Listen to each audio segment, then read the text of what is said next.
Sino yung may planong mag-vlog? Planong mag-vlog? Okay.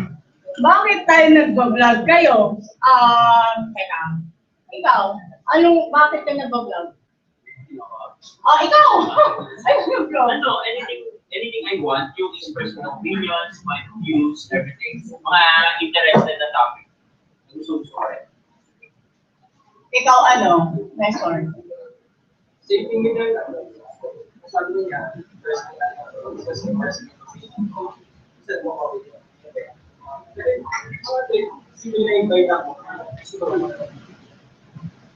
kasi yung iba is for iba kasi napapansin ko right now, yung mga vloggers ngayon, humuhugot sa mga experiences nila, hugot talaga, humuhugot talaga sa mga experiences nila, sinishare nila sa mga research nila, iba sa events, ni-enjoy nila, so,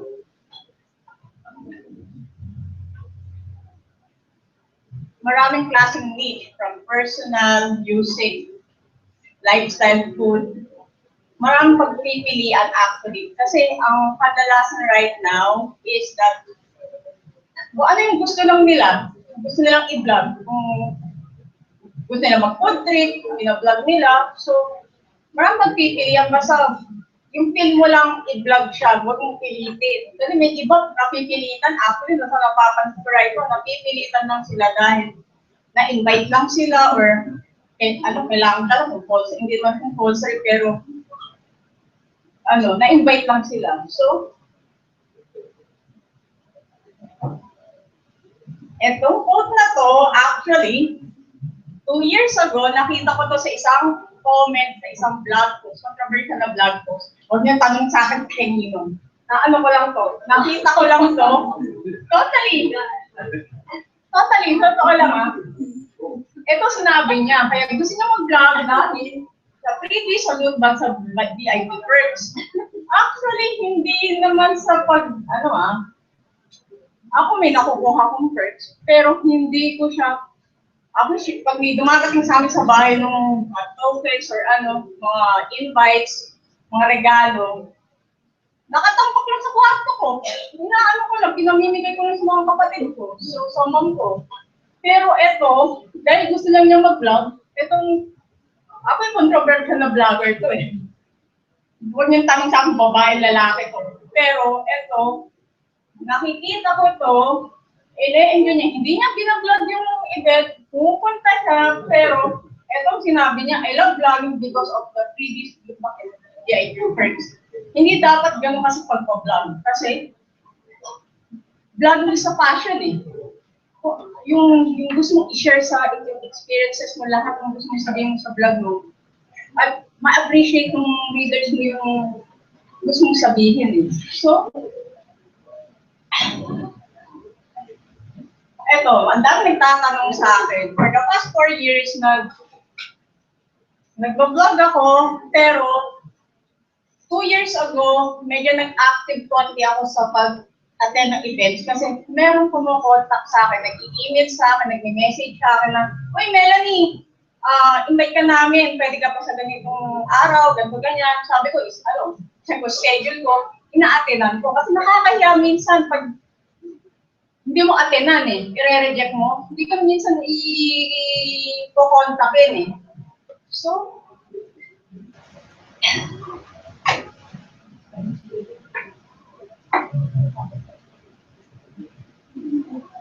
ito, tip on getting invites.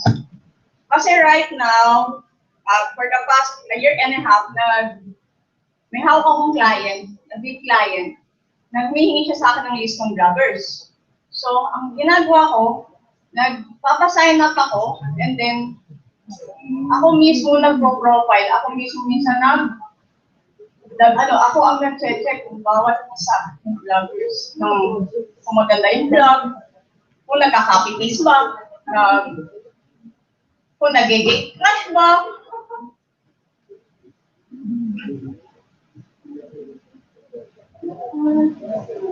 Boost your social media presence.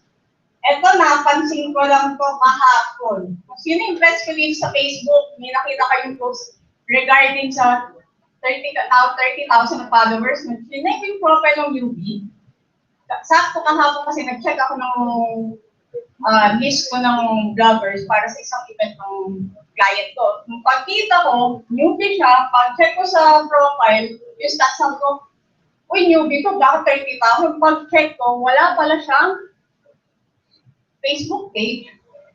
Peke yung stats dun sa Instagram, tapos yung Twitter account niya is suspended. So, dapat, kung para ma-invite kayo ng mga PR companies sa kanong kadalasang brand, direkta sa inyo mga i-invite, is i-boost nyo itong tatlong to. Actually, yung Instagram right now, Instagram saka Twitter minsan ang dinedependahan ko ngayon ng sa vloggers. Parang secondary ko ng Facebook saka Cloud Store. Kasi nung minsan, kadalasan, gusto ng sa akin kasi sa client is gusto niya more than 500 pataas yung Instagram followers, yung sa Twitter, mga 1,000 plus, basta consistent yung sa followers yung numbers. Hindi kami napupulat sa gano'ng kadami, basta yung credibility ng vlogger, yun din ang plus factor ko.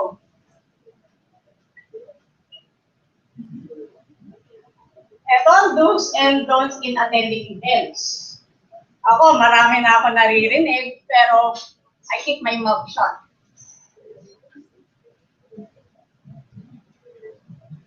If there's a dress code, make sure you wear it properly and behave appropriately at events.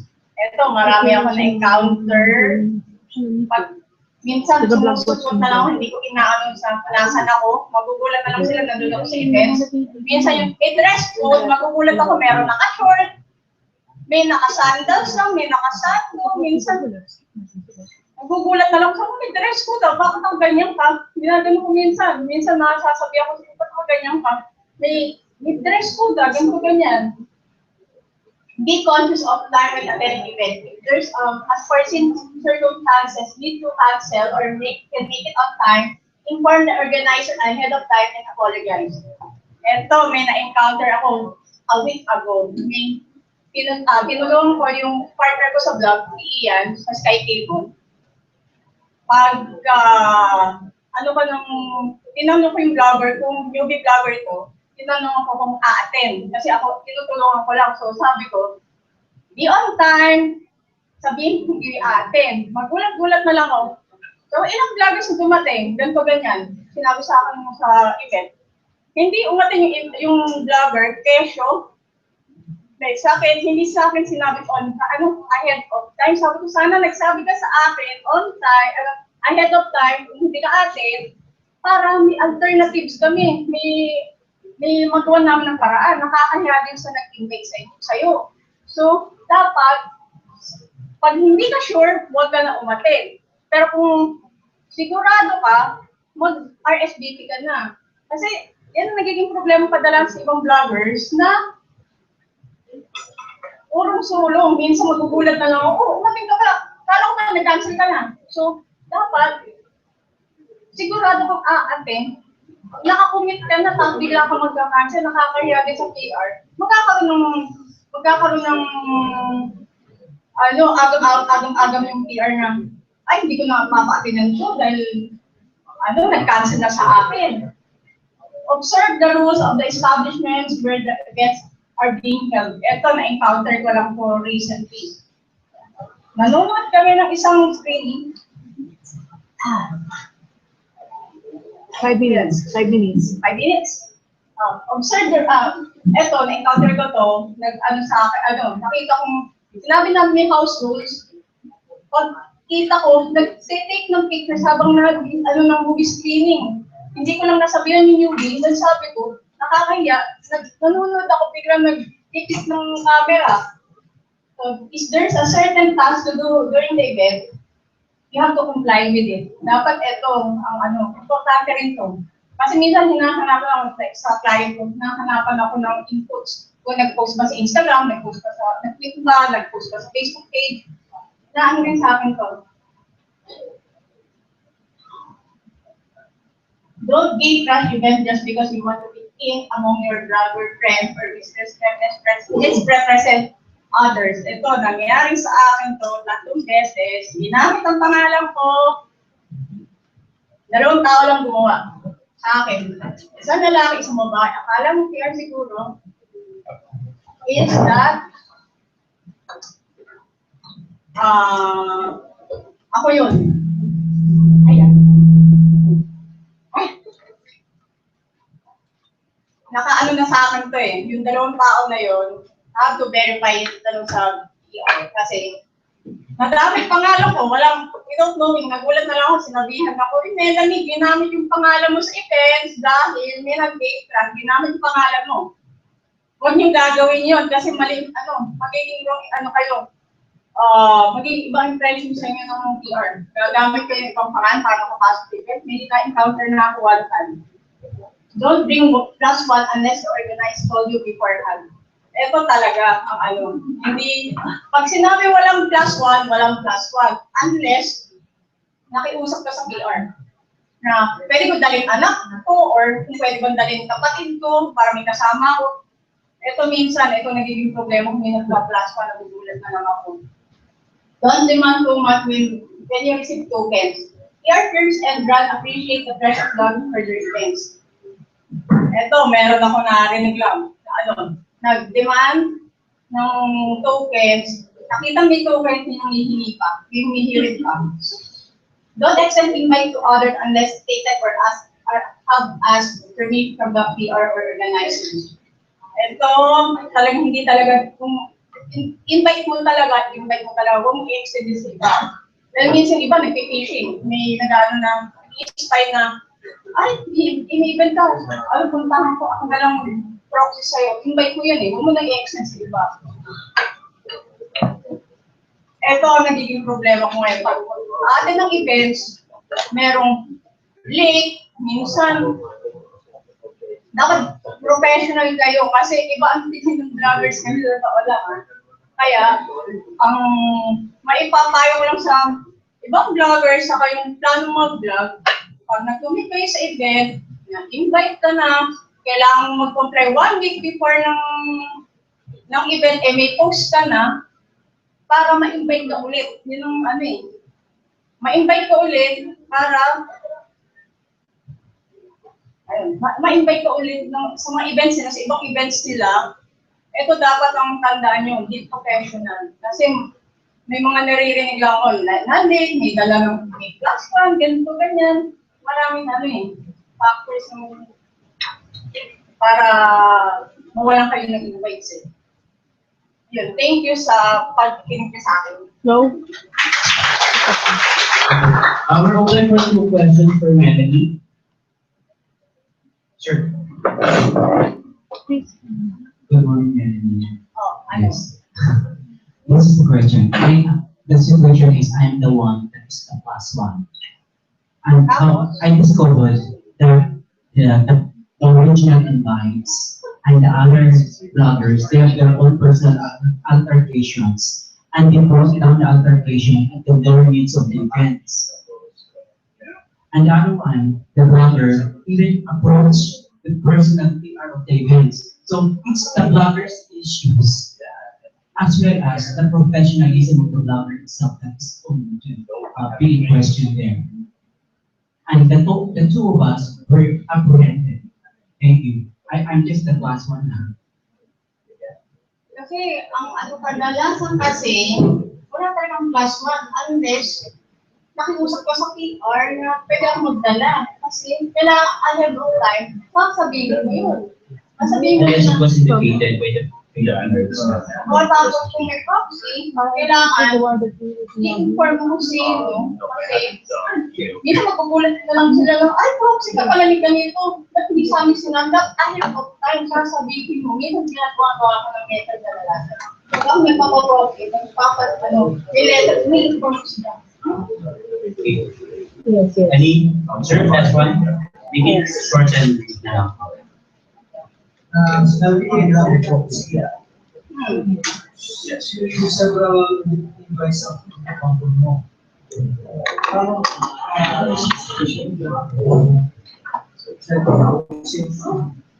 to sustain that interest of over, let's say 3 or 4. In one day, you can constantly over this is Some of the stuff. only several events. So yung trolling. Yep. Use other means. Kunyari, kung di kayo available, okay lang proxy actually, kasi Hindi pa kailangan information yeah, talaga. mostly yung ano eh. Kasi para, Yeah, it's not all complete. Sige. Kasi there are times na papatay ko yung ano, kasi nga, I didn't put everything ano there. yun? What will you do instead? Hindi kasi yung Pag parang yung kay proxy, everything pag mamaya alam din mo sa na mga term. pinamanage mo, for Some example, just, as time ko. I mean, I'll go through some of the slides, but pag ano, after that, then just Yeah, okay lang, turn off basta inform lang mo projector yun. and Kung sino show some of the organizer, examples at the kailangan end. ma-inform din sila na What ito are the pa ang planning ko, Yun na po siya sa mag-cover, slide. kung may okay sa ano, sa Ah. bigay mo na lang sa kanya. Hindi mo ba ganun siya yung na-embed ginagawa na? ko. Na-embed ko siya, pero Pag may mas marami kasing slides na nasa hindi, most of the stuff, Ganis, ano, nag-hirap sila. most of the stuff, I'll just show it kasi as examples. It's not Okay lang really, po yung basta, ano, parang kasi what I'm gonna do is I'm gonna, okay lang yun, okay, pero after I'm done with this, dadala I'm pa gonna ng be talking for the next few minutes, then I'm gonna show these later. So same presentation pa rin. Yes. Okay, so Just you not can to show approach the, Melanie just not to show the questions. stuff. Dito ka naman dito, matapos. Hindi ako matapos ganito. So, yun. I'll just Yeah. get Okay, Melanie, so we're moving forward. Thank you so much. Okay, so our next speaker is a political commentator and an advocate of rights and reform groups in the Philippines. Are on the topic of trolls and cyber harassment. Here's James Aron Mangun.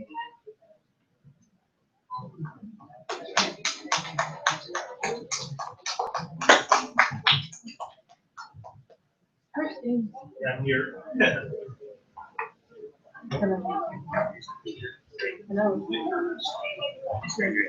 Turn right, turn on, probably turn this off. No, I mean if I want to shut off the. Yeah. Okay, awesome. Okay, so good morning to everyone, and I'd like to thank the iBlock team for inviting me over to this session, in which I'll be covering a very common and albeit funny topic, which I know everyone about. So I'll be covering the topic on trolling and cyberbullying, which is, in a sense, very common occurrence, especially now that we have a lot of internet access. So, as you all know by now, at least at one point in our time, at one point, there are times we've been trolled or we have trolled someone ourselves. I mean, lahat naman tayo, we've experienced that, right? I mean, those who spend a lot of time online, those who are very active on the internet, has at least experienced some form of trolling or cyberbullying. Especially if you're doing certain, advocacies, or if you're running a business online. I mean, common yan eh. I mean, let's face it. As long as the internet is there, as long as we are there, we will all experience some form of trolling or cyberbullying. So the purpose of this talk is to actually give us, to give you guys a, primer as to what exactly constitutes trolling or cyberbullying. That's it. A lot of times there is there is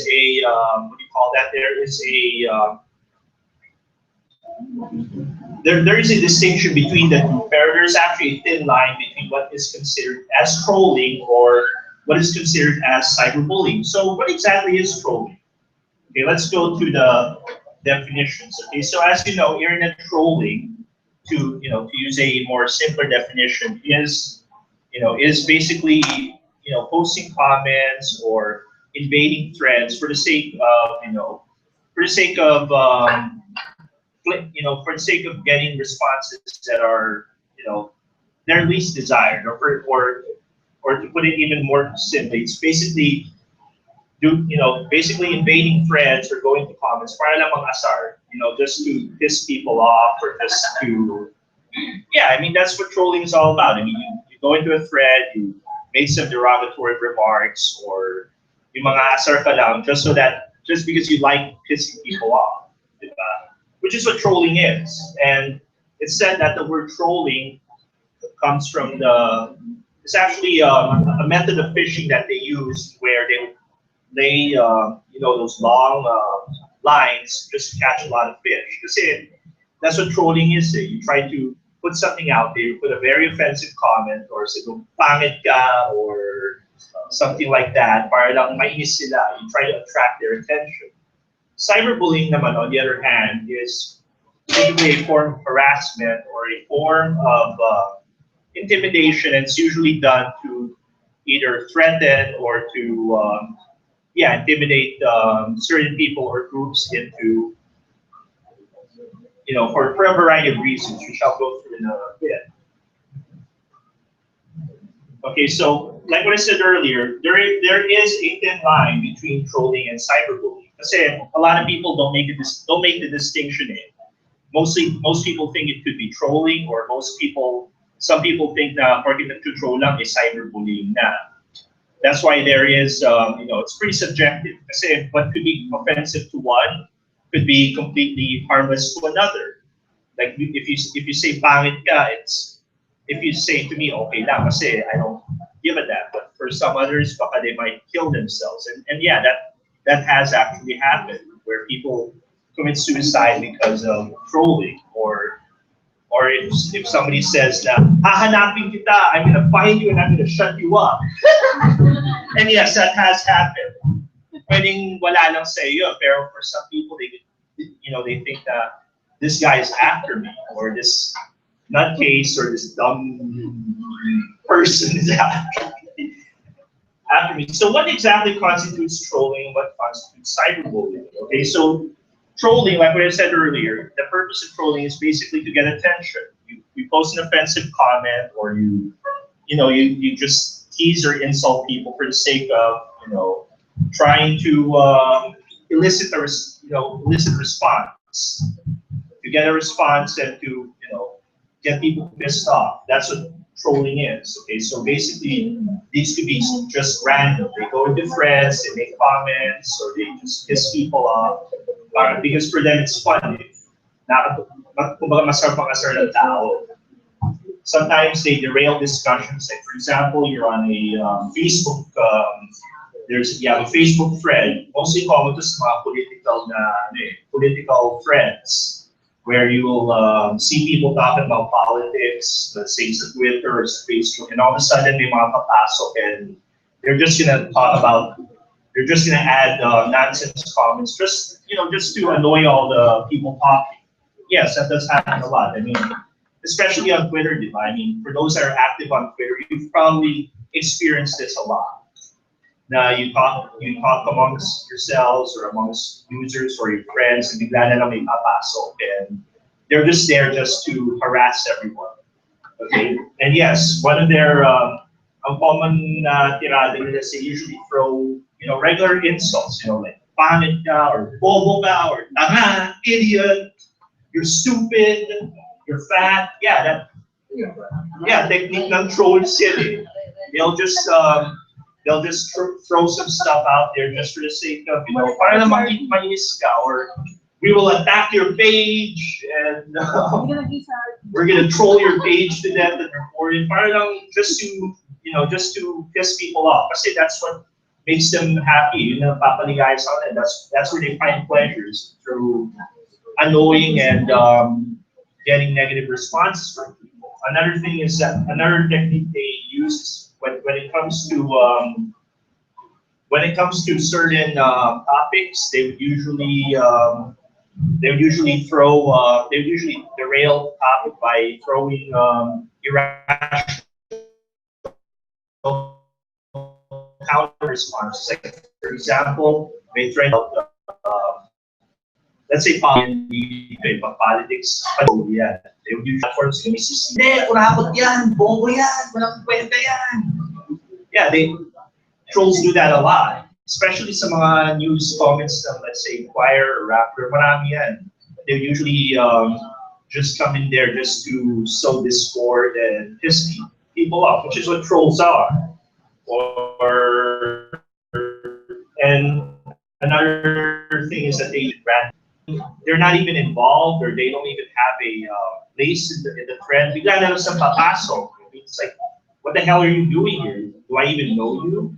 Some of them even use newly created accounts and bigla na lang eksena doon. And they just do it just for the hell of it. Kasi trolls really don't have a, what do you call that? They don't have specific targets.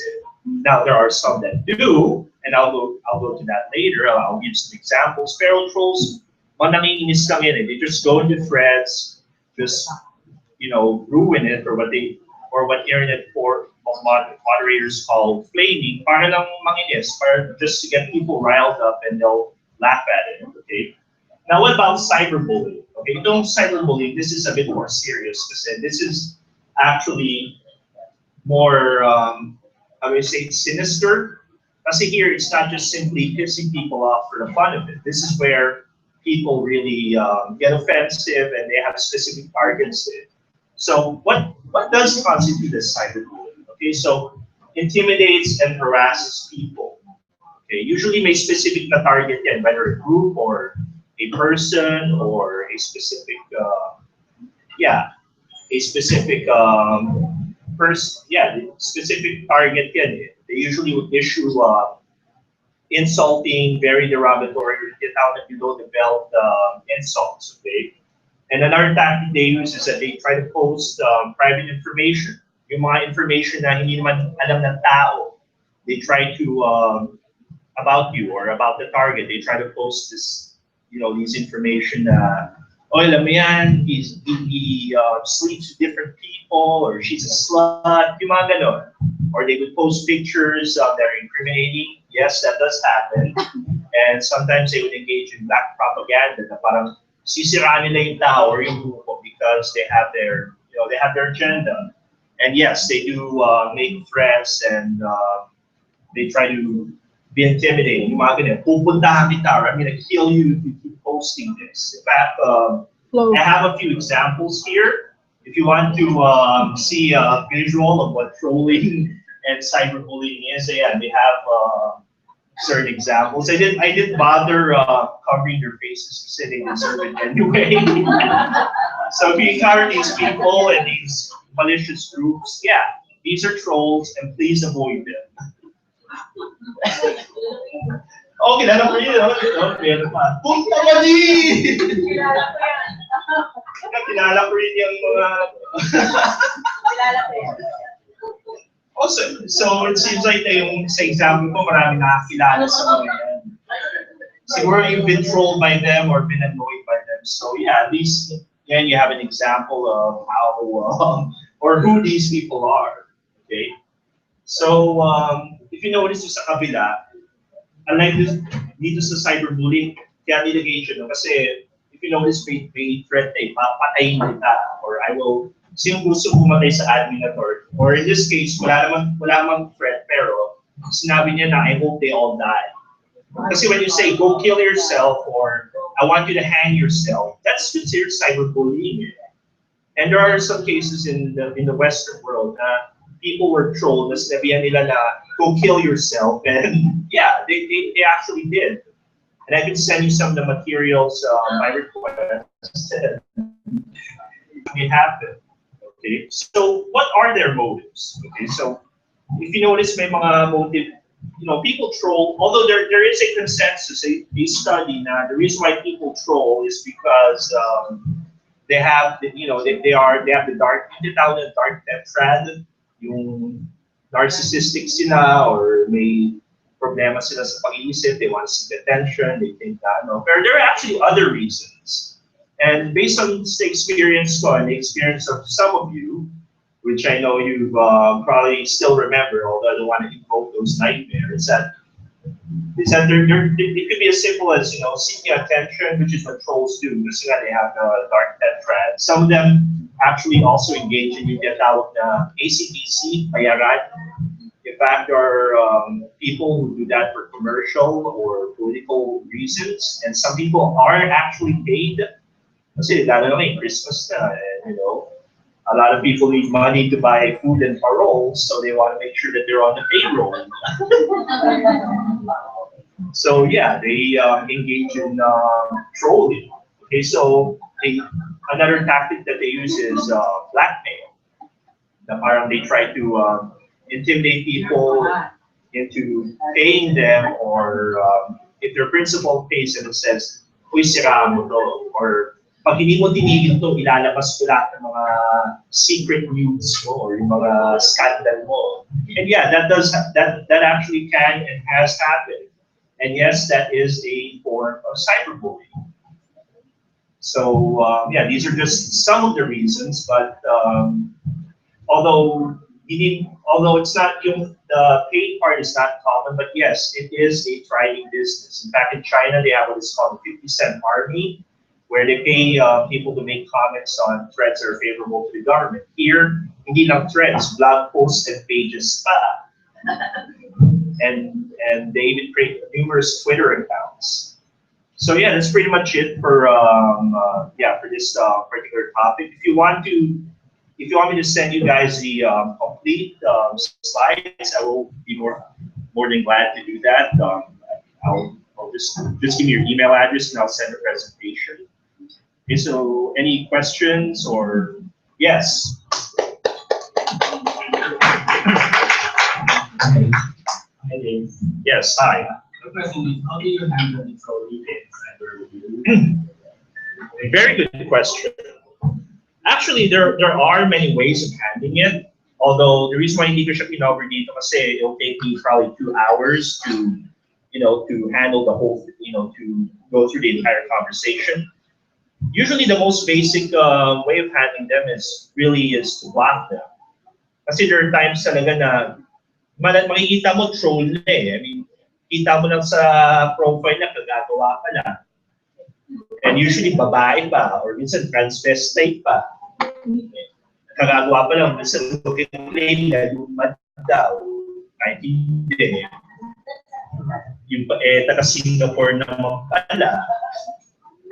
And yeah, that does yan usually, pag alam nyo, block it. If you see na nagugulo sa thread, delete the comment, block the person.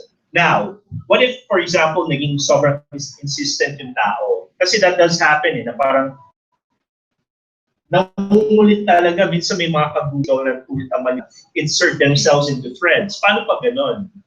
Well, if blocking doesn't really work, the best way to handle them is kung mahahaba yung sinasabi. Kasi may mga trolls na ganon na parang they're so insistent on their ideas na gusto nila na yung tipong buong thread, they're gonna post links to their blogs, to their websites, and so 1,000-word yung comment. Pag ganun, try to use logic. Try to use but don't go down to na parang pag tinira ng below the belt, titirahin mo rin. Kasi if you do that, then you're no different from the troll. The best thing to do with them is, if they engage in a more, more logical type of conversation, try to engage them a bit, but if they get too much, forget it. Pag cyberbullying naman, if they say, papatayin kita or hahanapin kita, I know your address, take screenshots and or save the links. Then if you if talagang sobra na, you could actually report it to the authorities. Kasi covered ng cybercrime bill yan eh. So did I answer your question? I could give a more detailed PowerPoint on that one. Yes. Trolling and cyberbullying is forgivable, provided it is done by a new person or a foreigner. But if it's done by fellow bloggers within the fellow community, it's something that I even wonder because I've experienced coming from the state community. Yes. I'm expecting that everyone should be a supporter of each other. So I would even suggest this events, if we could possibly create or propose like a code of ethics for the bloggers for us to have a standard of benchmarks to become as a truly professional one. Thank you. Yes, that's actually a good point. The problem is the thing with blogging, as what my friends over there have told me, there is no there is no, what do you call that? there not only guidelines, there is no ano for the blogger. Who determines the standard for the blogger but the blogger himself? Quote me Arpee yun eh. I forgot the word you used. So it's hard, although I do get your point, and yes, there should be guidelines, there should be a law actually. Pero yun nga eh. The problem kasi is when it comes to trolling, lalo yung trolling, when it comes, there is a very fine line between what is considered as free speech and what is not. Like for example, in the case of, homophobia, malino yun, when you say na, PI nyo, mga bakla kayo, that's considered discrimination. And that could, pwede ka makasuhan doon. Pero when it comes to stuff na, like say, pangit, is that considered offensive? Depende naman sa tao yun. Next question. I'm Brad from this. Yes, Handles Jimmy News on Facebook. And I think, yeah, if you're handling, like, if you're being trolled as a person, I think you can pretty much engage. But how about friends? How about friends when you can't really engage them? Good question. In such a bad way. So how do we handle? Good question. In fact, I have an example in mind. Say I have a friend from the GMA person I know who actually has a company, a brand, and he's experienced a lot of trolling on his wall. Let's say he sells a certain product and certain competitors hire people,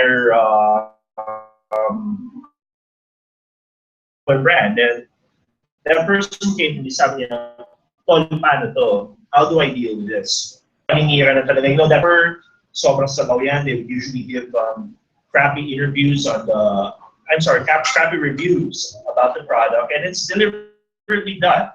Kumbaga, it's manufactured for the sake of either propping up a competitor or as a form of blackmail. Parang, if you don't give this to me for free, or if you don't pay me, I will freaking destroy you. And yeah, that does happen. I mean, you probably experienced that, you and Audrey, when you handle the GMA Twitter and Facebook pages, parang maraming magme-message sa inyo na, bias kayo!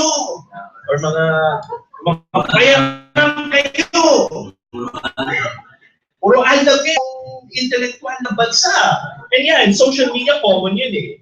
Especially among certain elite trolls na, aldag, puro kabobohan yan.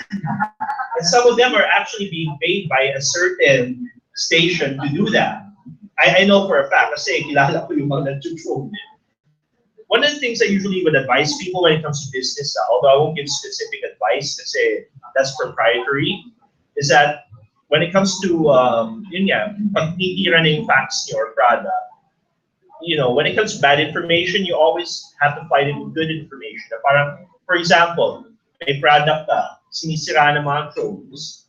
Syempre kasi they're relying on these trolls are relying on people's negative opinion about your product or your brand. So what you do is you state the facts. Na parang, hindi naman po totoo, well, you don't have to say it directly. Sabihin nyo lang na this product, this brand does this, it has won awards, it's widely acclaimed, in fact, people in Burma are buying it, and I've won awards for this kind of thing. You just have to counter the bad information with good information.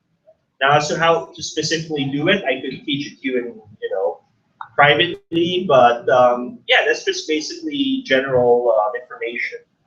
Okay, so did I answer your question?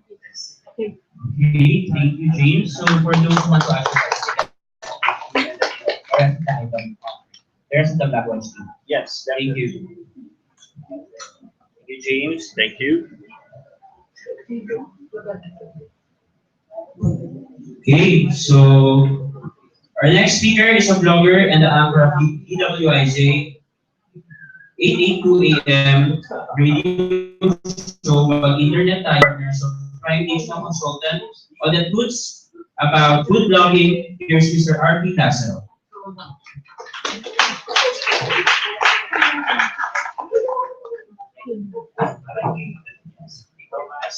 Ay, magandang umaga. Isa na kayo, matagalog na tayo.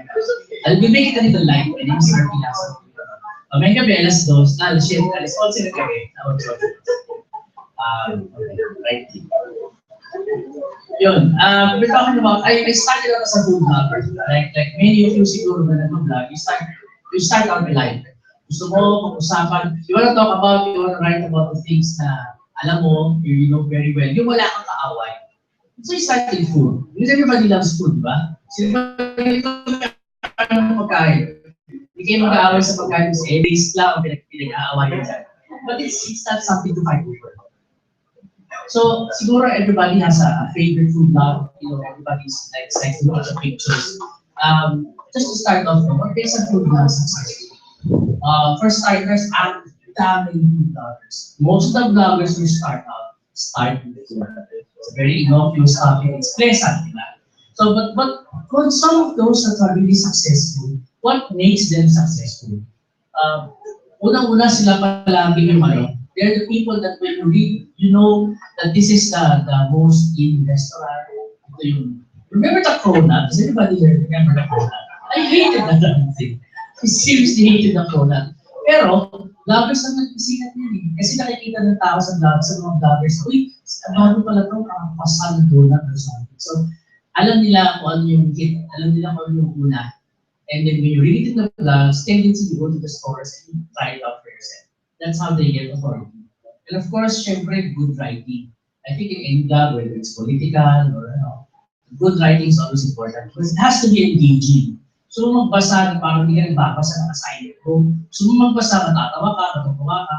And you'd be interested kasi parang susubukan ko ito. So ma-address nito, pupuntahan ko ito. Pictures. The most important part of a successful food blog is always the pictures. If you're lousy pictures, I'm sorry to say, hindi ka masyado mag-grab because nobody wants to look at pictures that are overexposed, malabo. I don't want to put screenshots kasi nakasakay na ng namin. Some of us kasi, we start out with blogging, food blog, telepono lang natin yung ginagamit natin. We use our cell phones. Hindi naman tayo lahat naka-DSLR. Not a lot of us know how to take pictures. Basta, mine ako, check picture. Phones lang. But for a successful food blog, it needs to be talagang mouth-watering. Content. Here's just the thing about content. It doesn't have to be, when you say original content, hindi siya dapat content na kayo lang ang nagsalita. Kayo lang ang nag-tackle, kayo lang nagsulat. What makes something original is that it could actually be an own topic or yung angulo mo ng pag-present is unique. And of course, the last one, and I think it applies to all bloggers. If you want to be famous, you have to know your audience. Your audience, alam mo kung sino yung sinasabihan mo. Sino to? Who am I talking to? I'm talking to the 50 to 36-year-old demographic. This is what they like. So dapat kabisado yung audience mo. And successful food bloggers, alam nila yan, kung ano yung nila, yung audience, what the audience likes. In the same way that the TV show, alam nila kung anong kinikinig ng masa. So, ganoon din ang food blog. Now let's go to the common misconceptions. People go into food blogging sometimes for all the wrong reasons. Number one is free food, but it's true. If you actually blog, you actually get free food. That's like free food, di ba? But most of the reasons that they blog about food, the blog nila, it's because it's trending. Kasi gusto mo humabol dun sa curve ng, trending to. Balik tayo sa cronut. Sige to, because everybody's searching for the cronut. I have to blog about the cronut. I'll go to this and that restaurant, have a picture of the cronut and blog about it. The problem with the trending thing, and probably with any other blog that matters, is trends lie. Kung nakasakay ka sa trend na yan, pag namatay yan, tapos na. Paano na yung content mo? So hindi ka pwedeng cronut ka ng cronut for like 6 months kasi mamaya patay na yan eh. Wala lang yan. Hindi mo makahit ba doon? But anyway, yan. Number 2, if you're going to be a food blogger, you want to go pro, sabi nga isang professional food blogger na kilala mo, don't blog about everything you eat kasi people don't really care. So kumain ka ng fishball, kumain ng mali, pwede siguro yan sa Instagram, pero when you blog about it, medyo try to look for something talagang vloggable. For instance, you want to vlog about Tosino, like I did. I actually vlogged about Tosino once. And nobody's interested in Tosino naman talaga eh. Tsaka hindi naman ako binigyan ng isang kilong Tosino ng company. What I did was, it's an old topic. What I did was, I vlogged about Tosino in a way that bumili ako ng kalahating kilo from Blackbird. Marami mo nakakita sa internet. Bumili ako ng kalahating kilo from 4 different companies that sell Tosino. Si Migueli, si Pampangas Best, and all the couple other brands. And then I compared. Tapos, hindi ako nag-get for me. Pero I compared. I made a very good review kasi you have to space them, you know, to get everything, price point. So ikaw, kung bibili ka, yung readers ko, bibili ako to see gusto kong bilhin. This is actually a very professional way of tackling an old topic. Kano per kilo. Isa pang angulo na i-attack was dito sino kasi na kailangan ng pakuluan, dito sino na pwede tutuloy diretso. Diba? So, that was some of the things that actually made it, you know, readable. Last, yung third, no? Yung sharing. There is such a thing as even then, back in I did vlogging since 2007. If you go back a few years, uso-uso noon yung linky love kung tawagin na. And to this day, it's actually still very an effective way. Kung bago kang vlogger, syempre hindi ka kilala. They don't know you. So how do you write all the traffic? Para mapansin ka, you share articles from other vloggers na mas famous. That's where social media comes in. You share ka ng articles nila, tapos post ko doon, and then mamaya meron ka rin sa tingin ko. Ito, I had a reply to this post. So, yung readers ni sikat, pupunta sila sa'yo. Not all, pero some of them will go to you. So, you get some of the traffic, which is a big boost kung nag-uumpisa ka. So, don't forget, uso pa rin yun. I'm not talking about going to their blogs and commenting, tapos sabihin mo link mo sa baba. Pwede rin yun. Pero mas maganda mag-start ka sa social media kasi social media driven din ang traffic. Google Ads, Google AdSense pays that way. Consider sila ng social media. So, that's a good way to start. The last misconception, will I make so much money? Sadly, according to the 2013 statistics, it's a US statistic lab, 81% now of bloggers don't make more than $100 a year. Actually, mas swerte ka pa if you ever make $100 a year with AdSense. In 3 years, I'm still stuck at $73, to be honest. But the income kasi doesn't come from there. There are some bloggers who make talaga $300 a month, $200 a day. Yun talaga mga sikat. You know, hands down, yung mga tech reviews yan, malakas yan. That comes from the ads. Pero kung beginner ka, saan makikita? If everybody wants to know that, we're going to make the money. Bakit sila? You make the money by indirect income. This is personal experience talking. Indirect income is basta after 3 or 4 months, pag yung vlog mo, maganda yung leadership, maganda yung content, maganda yung picture, and then you link to the other vlogs, tapos well shared in social media. For starters, dito sa Pilipinas, I'm not talking about the US situation. Dito sa Pilipinas, you get approached by PR. You get invited. Papadalang ka ng mga sako-sakong phone plates at kung ano-ano matatalis. Which is true. Kasi they give it to you every freely for review. The same way that the tech bloggers get phones, gadgets, and laptops for review. Oy, babe, dyan gusto mo tech blogger. Nag-iisip na yan. That's where the money comes in. This is an indirect form of income. And eventually, from there, you spring out into other professions. So, hindi lang siya talaga maasahan na pera na, hindi lang. Takes a long time. Even the famous bloggers, the ones sitting in front, they must get that. Took them a long time din. They have to develop their content, yung authority nila, yung personality nila, bago sila nakilala. So, the thing is, hindi siya instant. So, starting vlogger ka, gusto mo maging food vlogger, for whatever reason for that matter, as a food vlogger, yung gagawin mo, maghanap ka ng niche. Okay? Everybody vlogs about restaurants. Okay? We all know that, restaurants. I go to this restaurant, I go to that restaurant. It's getting old. Diba? It's getting old. So, hanap ka ng niche. If you're a food blogger and you want to differentiate yourself from the rest of the pack, maghanap ka ng niche na konti lang. For instance, ako diabetic ako, I can go with diabetic meals. Kasi maraming diabetic na nagbabasa eh. O kaya, vegetarian ka, vegetarian means yun lang. Kasi yun ang lifestyle mo eh. O kaya, mataas ang uric acid mo, walang mali. O walang beans. What I'm trying to say is that you have to differentiate yourself in the pack kasi what you're trying to fight for is your own set of leadership. Dun ka nakikipaglaban, dun ka nakikihati. Kasi hindi naman porket a reader is already following one blog, they will not follow you. If you have something that is useful to them, like recipes are actually very big as far as food blogging. Hindi lang po restaurant ng food blogging. Recipes are actually number one. Actually, mas malaki pa siya for restaurants. And the people who blog about recipes, who develop recipes for particular diet, have a high rate of authority compared to those who just blog about restaurants. Sarap, syempre. Now, if you're going to choose your niche, kung blog about diabetic needs, I have to study it. Hindi ka pa pwedeng out of the blue, susot ako. Even if you're a good writer, wala laman yung content mo. Walang information, walang take home tao pag binasa ka.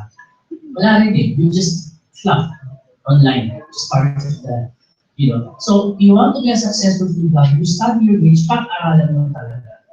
You study whatever, like, study the food, study the chemistry. There's one blogger I know, si Wyatt Belmonte, who talks about the chemistry of amino acids. He's actually being used as a resource by students. Yung sa mga food tech students, it's actually very helpful. So, bigyan mo sila ng value. Hindi lang, huwag mo silang takawin sa litrato. Picture lang yan eh. Bigyan mo sila ng something to take home, meron silang tutunan. And of course, if you have your authority to establish it, kilala ka na, ito si diabetic meals. Pag ako, dapat kamag-anak ng diabetic meals, kaya ako magluto. Dito ako tumitingin yung recipe ko. And then the money will follow you. Don't chase the money. Do it with passion, the money will follow you. I guarantee. Lalapitan ka ng malalaking kumpanya. Sabihin nila sa'yo, Oy, Awan, Pedro, ito yung vlog mo, meron kong diabetic meals. Here's X amount of money, vlog mo ng lakas natin. Who doesn't want that? Diba? And it's usually, hindi yan yung mag-vlogs, hindi mo ang malaking halaga yan. Some of the vloggers get paid a certain retainer by big companies. Technically, para siyang hanap buhay na nakapuha sa bahay. But before, syempre, you reach that level, you have to study, you have to give value. And of course, still, you have to be patient. Hindi siya instant, hindi yan basta-basta, vlog ako, bakit ito na nagbabasa? Naku, matagal ko yan. Actually, taon, to be honest about it. Depende sa, no matter what SEO, plugin mo contain, kahit anong ilagay mo dyan, kung gusto mong ilagay sa lahat ng forums, hindi pa rin siya instant. It takes its time. Kailangan talaga siya, kumbaga sa, in cooking, you have to caramelize your onions. Kailangan talaga siya maluto. At pag hilaw kasi siya, sayang, di ba? Sa the other side of the, merong negative sinasabi. Remember that what you write about a restaurant or any food establishment is eternal. Like hope, what you write online is also eternal. Hindi mo na mabubura unless hanggang mo. So you have to be careful with that. Yung blog spam, nakakaasar yan kasi it eats up your bandwidth. So maglagay kayo ng magandang anti-spammer na plugin. Anti-spam is one. There are other tools that you might want to use. Trolls, ayan, si James din yan, talk about trolls. So, ako personally, I just blocked them. I blocked them by IP, I blocked them by email address, or I just moderate the comments. It's useless kasi to engage them. Sayang ilit na ulo mo. You'd rather be cooking, you'd rather be eating. And of course, you'll always disagree with your inbox. Hindi mawawala yan. Hindi maiiwasang mag-disagree kayo. Meron talagang, hindi mo naman masakit naman talaga dito, bakit yung sa'yo mo, sa'yo yung sarap.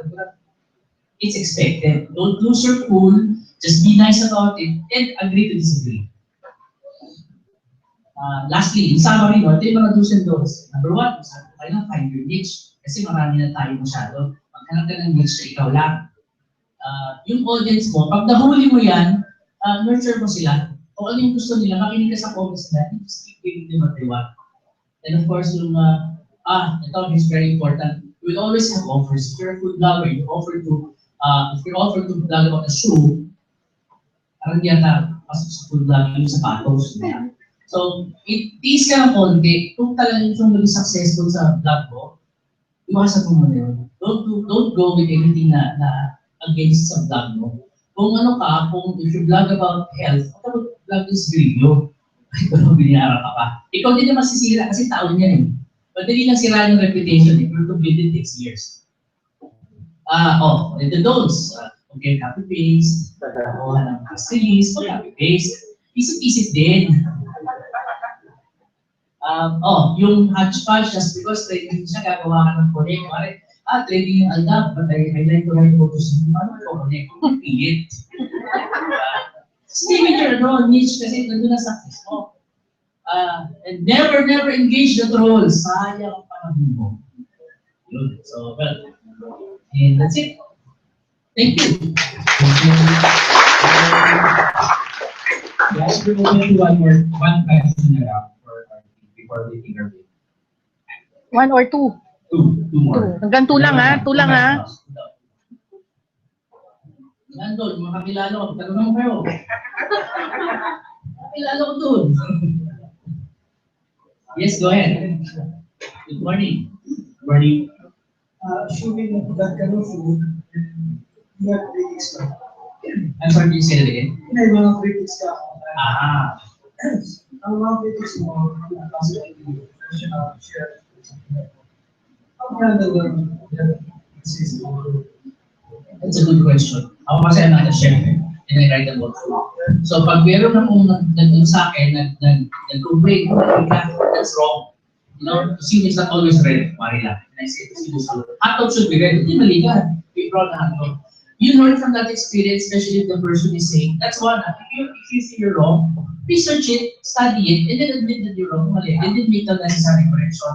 Huwag ka mapigon, kasi kung yung mga foods, and you look back online, ay, pigon niya, huwag natin ito sabi niya. So, pag mali ka, tanggapin mo, I apologize pag mali ako, and then I say, sorry, I will make the correction. And of course, you have to learn from that. Learn your craft, that's why you have to study your niche.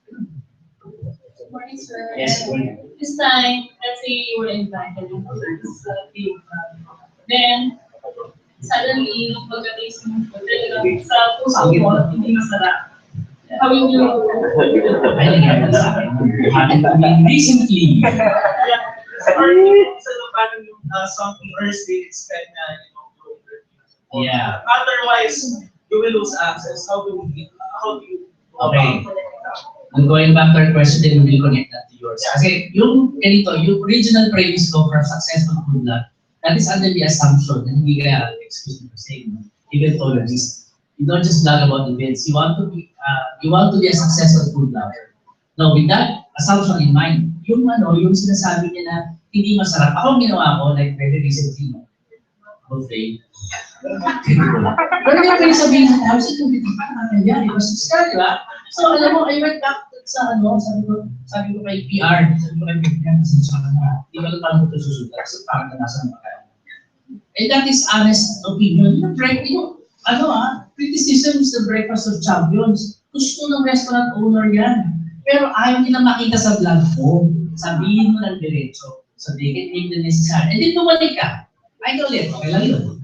Tapos pag nakita mo yung improvement, then you can actually be honest about it. Pwede naman eh. When you vlog about food, sabi nga ni Dory, you don't vlog about it just one time. Kasi kumain ka minsan. Sometimes you have to eat several times.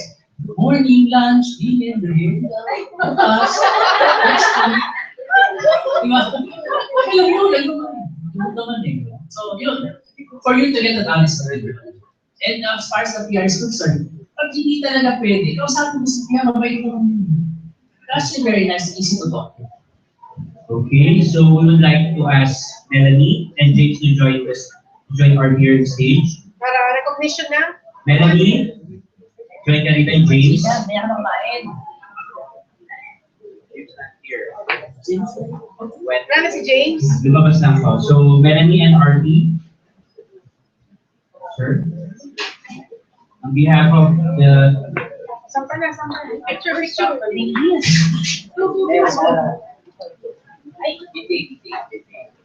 Thank you for being part of iLove 11, Arpee, Melanie, and James Rizal. Thank you.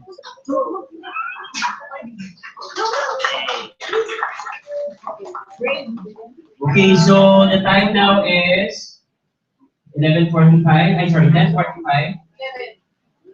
Balik kayo ng 11, so malayo naman yung kanila. So, hindi na kayo sa likod. So, we have coffee from ABB Coffee. And, tapos ay snacking tayo. Masarap na pancit. May papansit si Mayor. Our food for today is sponsored by GMA. Yes, GMA Center. GMA Network. And don't forget to tweet our hashtag. iLove 11. Tapos visit the booth. So, dito yung Pioneer. Okay, so right there you will see Pioneer, they issue debit cards. So, halimbawa, you are an Amazon affiliate. And usually it's hard to accept payments via Amazon affiliate. You can sign up for a Pioneer card to receive your Amazon payments to the Pioneer. And they also have a free event tomorrow for bloggers, virtual assistants, and freelancers. So please approach them and ask about it if you want to join. That is free. And then, of course, our next sponsor is Travel Book. Travel Book has a Wanderlust contest. Looking for Mr. and Miss Looking for the one, yung the ultimate travel blogger who they will bring to 80 locations in the Philippines for free if you are chosen. And they're to be the looking for one. writers, right? And they're also looking for writers. Yung Wanderlust nila is deadline ng entries is until December 15th. If I recall correctly, so if you want to join or you want to inquire, I suggest that you approach. I think that contest is very interesting, and I look forward finding out who is the one. Yes. And then aside from that, Alpha's printing services on the right side beside the registration. So si Alpax, kung gusto mo pagawa ng business card, you can approach them. They also have print on demand for those of you who are thinking of converting your blogs and make a book out of it. You might want to inquire about their printing. It's baka meron sa inyo gusto mong paggawa ng calendar or postcards ng mga blogs nyo and use it as a fundraiser for your blog. You can check that out. We also have Rival Foundation. They're the entity behind Blog Watch, among other projects. And they also have some education programs as well. They also have ebooks that you can support. I think actually, Noemi's ebook about my recovery is available through the Rival Foundation ebook site, so you can check them out as well. And there's also the book of Lupus. So kung wala kayong hapon, hindi nyo natikman yung aming Lupus, pero sila yung, of course, Lupus, Green Stapa. Sino pa yung minor And sponsor then other natin? sponsors includes Lazaro Philippines. Nandiyan ba yung mga taga-Lazada? Yes. Okay, mamaya darating yung mga taga-Lazada, they have an affiliate program. If you're not yet a Lazada affiliate, I suggest inquiring. They have an ongoing 1 million competition, so I would suggest inquiring about that and finding out how you can participate. Of course, thank you also to the dailymedia.com, unbox.ph. First time natin this year na mayroong blogs na nag-sponsor ng iBlog. So thank you so much, unbox.ph and the dailymedia.com sa kanilang There's a list sponsorship. of network services and PR foundation. Pinstop networking services and doing bit stop. Can you raise your hand for yung mga bit stop? Okay, so sa mga naghahanap ng web hosting, kung gusto mo i-big seller ng web hosting, I suggest checking out bnshosting.net. Then we'd like to ask the next speakers to know more. Glenn, Noel, Apple, Richito, and Lawrence. If you're here, please approach the stage. I'm looking for Lawrence. Lawrence, are you here na ba? Wala pa akong copy ng presentation mo, Lawrence. Jomar. And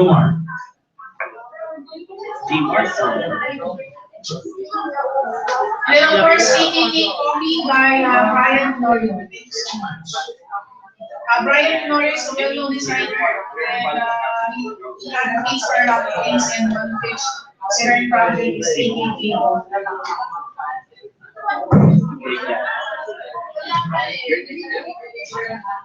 And Miss Apple here. We'll pause for a break. Hindi.